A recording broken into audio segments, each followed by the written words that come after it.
मैं बहुत शुक्रगुजार हूँ अपने शीर्ष नेतृत्व का, अपने राष्ट्रीय अध्यक्ष जी का, श्री नड्डा जी का, और हमारे पूर्व अध्यक्ष श्री अमित शाह जी का, और अपने नेता नरेंद्र मोदी जी का, जिन्होंने मेरे जैसे कार्यकर्ता को दिल्ली प्रदेश अध्यक्ष भाजपा का कार्यभार चलाने को दिया। और मेरा 3 साल 6 महीने का ये कार्यकाल बड़ा सुकून भरा रहा है। अंतिम चुनाव में हमें सफलता नहीं मिली, उसकी टीस भी है, लेकिन हमने अपने पूरे कार्यकाल में 4 चुनाव लड़े। निगम का चुनाव बड़े मतों से जीते, विपरीत परिस्थितियों में जीते। उपचुनाव हुआ था 2, उसमें एक हम जीते, एक आम आदमी पार्टी जीती थी। फिर लोकसभा चुनाव हुआ, वो हम 7-0 से जीते अपनी अध्यक्षता में। और अंत का जो चुनाव था आखिरी हमारे कार्यकाल का, वो विधानसभा चुनाव, जो हम नहीं जीत सके। लेकिन वहाँ भी दिल्ली की जनता का मैं बहुत आभारी हूँ कि उन लोगों ने, दिल्ली की जनता ने हमें 40% वोट दिया, जबकि दिल्ली का पिछला रिकॉर्ड 33% का था। हाँ, हम कांग्रेस गायब हो गई बिल्कुल ही सीन से, तो हम वो सीट में कन्वर्ट नहीं कर पाए। लेकिन मैं अपने सभी कार्यकर्ताओं का, पदाधिकारियों का भी हृदय से आभारी हूँ। सबने मुझे बहुत स्नेह दिया है और मुझे बहुत कुछ सीखने को मिला है। हमारे नए अध्यक्ष आदेश कुमार गुप्ता, जो पहले मेयर भी रह चुके हैं नॉर्थ एमसीडी के, अब वो हमारे एक प्रिय भाई, वो प्रदेश अध्यक्ष के लिए मनोनीत हो चुके हैं। क्योंकि चयन का टाइम तो चला गया था, 6 महीना हो गया, तो अभी मनोनीत किए गए हैं। और हम सब उनके नेतृत्व में पूरी शक्ति से अपनी दिल्ली प्रदेश को आगे बढ़ाएंगे और दिल्ली के लोगों को कोई तकलीफ़ न हो, इसकी लड़ाई लड़ेंगे। तो नया क्या कारण है आपने रिजाइन किया, पार्टी ने अध्यक्ष बदला है, क्या कारण है? ये हमारा संवैधानिक पार्टी का संविधान है कि 3 साल के लिए ही अध्यक्ष होते हैं, तो 3 साल बाद उसको चेंज होना ही होता है। प्रदेश अध्यक्ष, राष्ट्रीय अध्यक्ष, किसी को 2 कार्यकाल मिलता है। तो हमने अपना कार्यकाल पूरा भी किया और 6 महीना एक्स्ट्रा भी हो गया। तो ये एक पार्टी का संवैधानिक रीत नीति है, जिसको पालन कर रहे हैं हम लोग, और मैं अपने शीर्ष नेतृत्व का बड़ा शुक्रगुजार हूँ। चार्जशीट फाइल करी है और आम आदमी पार्टी के नेता ताहिर हुसैन को उसमें उन्होंने अक्यूज बनाया।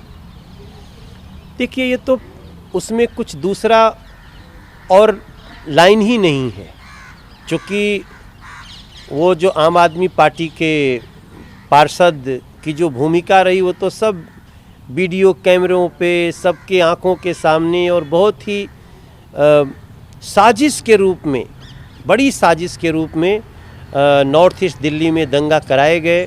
उसमें कई लोग अपने जान से हाथ धो बैठे, कई घर जले, गाड़ियां जलीं। और इस चार्जशीट में जो भी आया है, मैं समझता हूं वो न्याय है, और जिसने भी गलती की है वो बचेगा नहीं, निर्दोष को सज़ा नहीं होगी। हम इसके लिए बिल्कुल आश्वस्त हैं। ये बड़ा दुखद है कि अरविंद केजरीवाल एक ऐप भी लेके आए हैं तब, जब दिल्ली पूरी तरह से खतरनाक स्थिति में पहुंच चुकी है।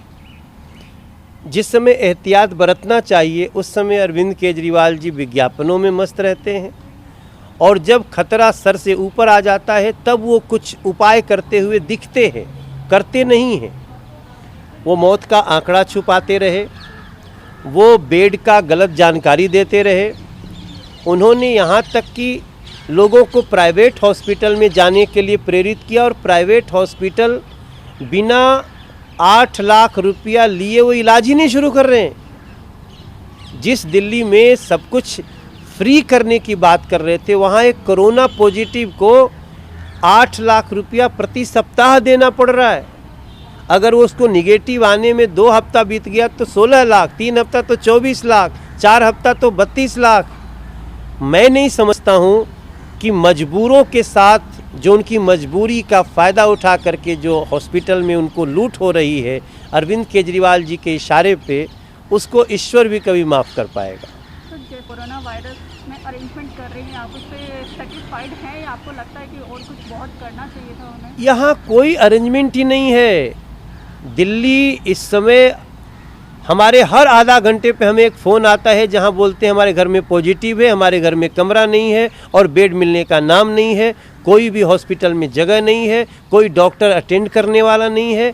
इस समय दिल्ली की स्थिति 1000-1200 रोज़ संक्रमितों की क्यों हो रही है? आज जब पूरे देश में कोरोना पे नियंत्रण हो रहा है तब दिल्ली में कोरोना खतरनाक स्थिति पे है।